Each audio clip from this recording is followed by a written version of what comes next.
Ribut-ribut soal gaji guru, John Sitorus, bukan hoaks. Sri Mulyani memang anggap sebagai beban negara.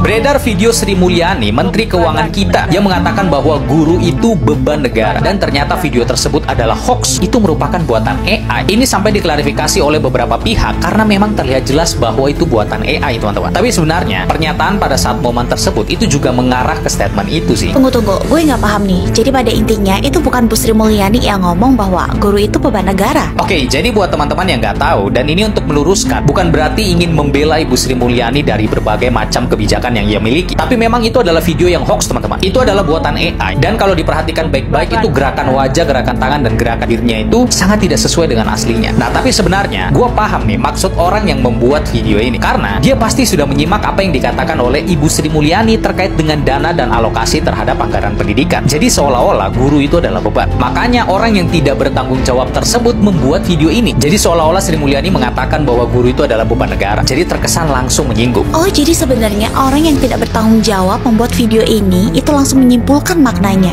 Iya, jadi dia langsung menyimpulkan gitu aja. Karena nggak mungkin kan sekelas Menteri Keuangan itu menganggap guru adalah beban. Tapi diksi-diksi yang digunakan itu biasanya halus. Karena Kemenkeu itu memang mengurusi tentang uang. Jadi ya sudah pasti Bu Sri Mulyani ngomonginnya tentang uang. Jadi statement yang membuat seseorang membuat video AI tersebut adalah pada saat Ibu Sri Mulyani mengatakan bahwa haruskah ada dana yang dialokasikan dari pemerintah aja, atau harus ada partisipasi masyarakat di dalamnya. Jadi langsung disimpulkan bahwa berarti guru dan dosen itu adalah beban ya. Begitulah kira-kira. Intinya video itu adalah hoax, teman-teman. Jadi guru tidak dihargai karena gajinya nggak besar.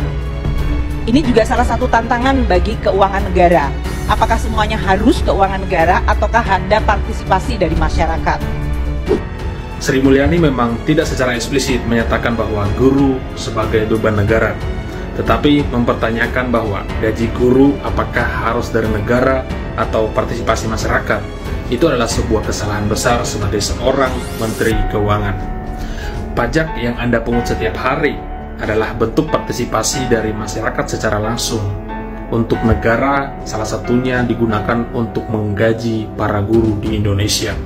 Sekarang masalahnya, pajak itu alokasinya benar apa enggak? Mana yang menjadi prioritas?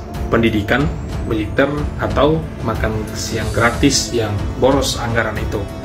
Maka hati-hatilah dalam setiap melemparkan diksi kepada publik. Gaji guru adalah hal yang sensitif, apalagi sampai mempertanyakan apakah harus ditanggung oleh negara. Seolah-olah memang maknanya guru sebagai beban negara. Itu seharusnya tidak menjadi pertanyaan lagi karena sudah selesai dalam amanat Undang-Undang Dasar 1945 konstitusi kita. Negara menyelenggarakan pendidikan dalam rangka untuk mencerdaskan bangsa. Kalau mau membahas guru, bahaslah tentang kenaikan gaji guru seperti janji kampanye kemarin, menaikkan gaji guru 2 kali lipat begitu Prabowo Gibran dilantik. Tapi udah apa belum? Belum. Lebih susah ya dari menaikkan gaji DPR yang ratusan juta itu. Ya Pak, yang video mengenai guru adalah beban negara itu hoax. Kita tahu Ibu Menteri Keuangan juga pernah menyatakan hal tersebut. Itu saja. Kalau kalian lihat itu produksi dari AI, deepfake. Gitu ya. Urusan klarifikasi negara memang paling cepat. Tapi kalau misalnya Menteri Keuangan bilang gaji guru kenapa ditanggung APBN, itu hoax atau bukan? Pertumbuhan ekonomi katai 5%, padahal PHK di mana-mana, pengangguran jutaan, kemiskinan ratusan juta, hoax atau bukan? Tapi kira-kira kalau gaji DPR naik, rumah aja dapat tunjangan, pejabat juga mobil dinas sama hotel nggak kena efisiensi, APBN membengkak gara-gara kabinet gemuk, belum lagi wakil menteri, pejabat istana pada dapat komisaris, di tengah guru masih belum sejahtera, masih ada yang digaji 500.000 per bulan. Kira-kira itu hoax atau bukan? IKN pakai APBN puluhan triliun, padahal pengen mangkrak sekarang. APBN buat makan bergizi gratis, mangkas uang pendidikan, sampai utang Indonesia yang ratusan triliun. Kira-kira hoax atau bukan, Bu Sri Mulyani? Gue jadi inget tweetnya admin Gerindra tahun 2019 yang bilang pembuat hoax terbaik adalah penguasa karena memiliki segala instrumen, dan itu bener apa adanya. Retweet gue pokoknya, Min, retweet. Sekarang ketika negara berbohong, konsekuensinya apa? Ketika sekarang negara ngecap bahwa ekonomi kita pertumbuhannya baik-baik saja bahkan meningkat, fakta realitanya orang-orang susah nyari kerja, pada miskin, tabungan pada menurun, apa konsekuensinya? Negara memiliki kepentingan untuk menaikkan pajak, terutama kelas menengah, rakyat kecil dinaikin pajaknya. Karena dianggap ekonomi kita kan baik, jadi pajak kalian juga ikut naik ya. Padahal faktanya ekonomi kita nggak baik-baik aja. Orang-orang kaya nggak kena tuh pajak progresifnya, nggak tegas. Jadi harusnya mana yang lebih layak marah? Pemerintah yang bilang itu video AI, deepfake, atau rakyat yang tiap hari ditipu oleh negara, katanya pengen mensejahterakan saat pemilu, tapi pas menang yang sejahtera perut mereka sendiri. Guru itu beban negara, beban negara. Guys, baru-baru ini publik dibikin geram sama Sri Mulyani. Dari sebuah potongan video yang tersebar, terdengar jelas kalau Menteri Keuangan Indonesia itu bilang kalau guru adalah beban negara. Para guru yang melihat video itu spontan terkejut.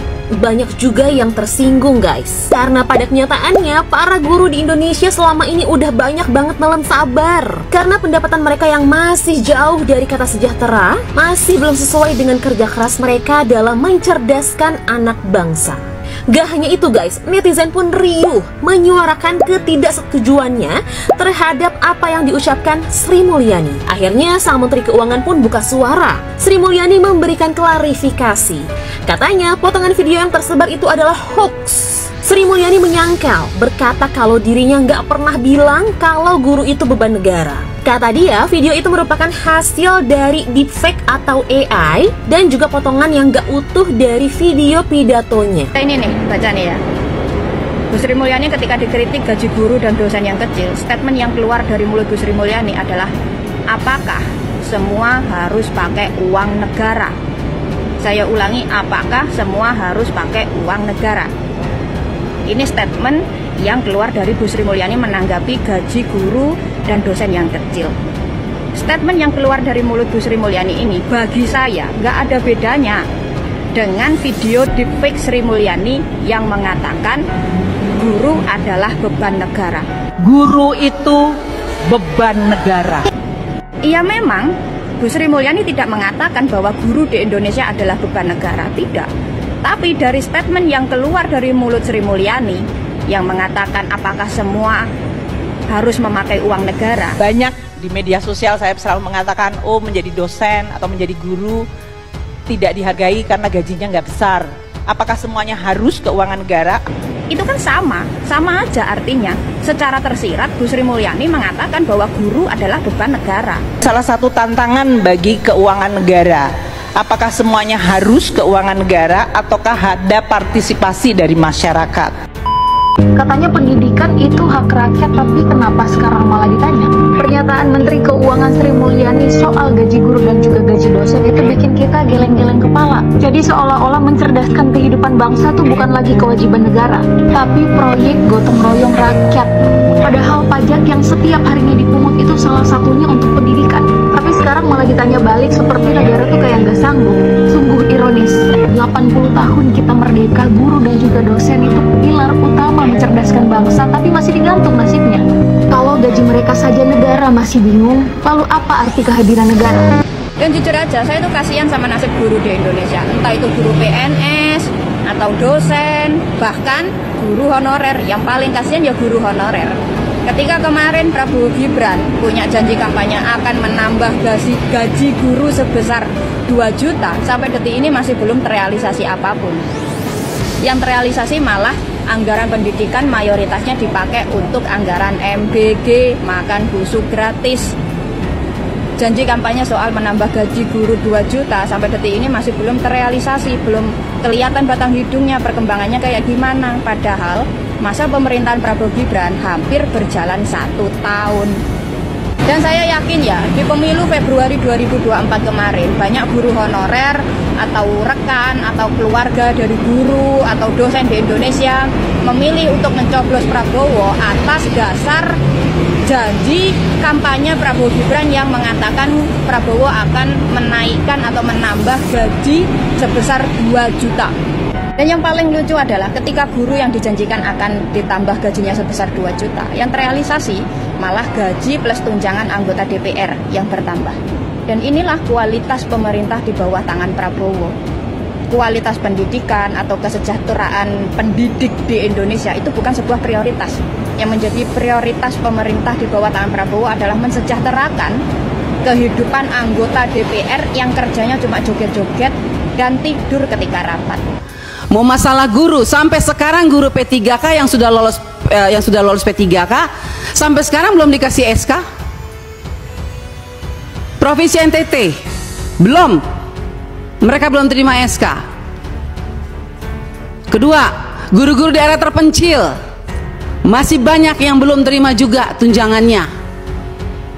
Ketiga, banyak bangunan-bangunan sekolah yang masih terbengkalai padahal dari 2021 anggarannya. Saya sangat kasih contoh, di Kabupaten Kupang ada 17 sekolah bangunan yang dari 2001 sampai sekarang tidak terselesaikan. Mau lagi, kita lihat lagi dana-dana PIP. Nah, makanya kemarin saya mengatakan bahwa kalau KPK memberikan rekomendasi kepada Kemendikbud, harusnya Kemendikbud sadar. Karena apa, kami ini Dewan, kami sudah bilang setiap rapat, banyak persoalan, lakukan pengawasan, laporkan kepada kami. Tapi kami tidak pernah didengar. Ya kan? Akhirnya sekarang KPK memberikan rekomendasi, baru seakan-akan Kemendikbud kayak kebakaran jenggot. Bahkan kami anggota pemangku kepentingan mau diatur sama Kemendikbud untuk melakukan verifikasi oleh dinas. Loh, Anda sebagai kementerian mau nggak dilakukan verifikasi sama dinas? Jangan suruh dinas, jangan suruh apa yang kita usulkan harus dilakukan verifikasi oleh dinas. Kita ini lembaga tinggi negara, wakil rakyat. Kita yang menentukan anggaran di Indonesia ini. Bagaimana kepala dinas bisa memverifikasi data yang kita berikan? Anda sebagai kepala kementerian mau nggak diverifikasi sama dinas? Bapak Ibu ini kan orang-orang pintar setahunya saya di Kemendikbud, orang-orang berpendidikan. Kok bisa salah mengambil kebijakan? Bu Sekjen, Anda mengeluarkan Perseksjen yang dimana poin nomor 3 dikatakan bahwa data yang direkomendasikan sebagaimana dimaksud pada huruf B diverifikasi oleh dinas pendidikan. Loh, kita ini pemangku kepentingan usulkan itu dari Dapodik sekolah. Dapodik itu harusnya kan, makanya tadi Pak Andre bilang operator sekolah itu diperhatikan, karena semua itu dari operator sekolah. Kepala sekolah aja kadang-kadang tidak tahu apa yang terjadi dilakukan oleh operator sekolah. Dinas pendidikan juga nggak tahu. Nah, kementerian juga. Jadi kalau mau lakukan verifikasi, harusnya kementerian melakukan verifikasi terhadap dinas, dinas lakukan verifikasi terhadap kepala sekolah, hasil verifikasi itu baru diberikan kepada kami. Itu jangan dibolak-balik. Intelektualitas dan kepandaian maupun... Menteri Keuangan Sri Mulyani Indrawati menyoroti soal rendahnya gaji guru dan dosen. Hal ini disampaikan di sebuah forum di Institut Teknologi Bandung Kamis lalu.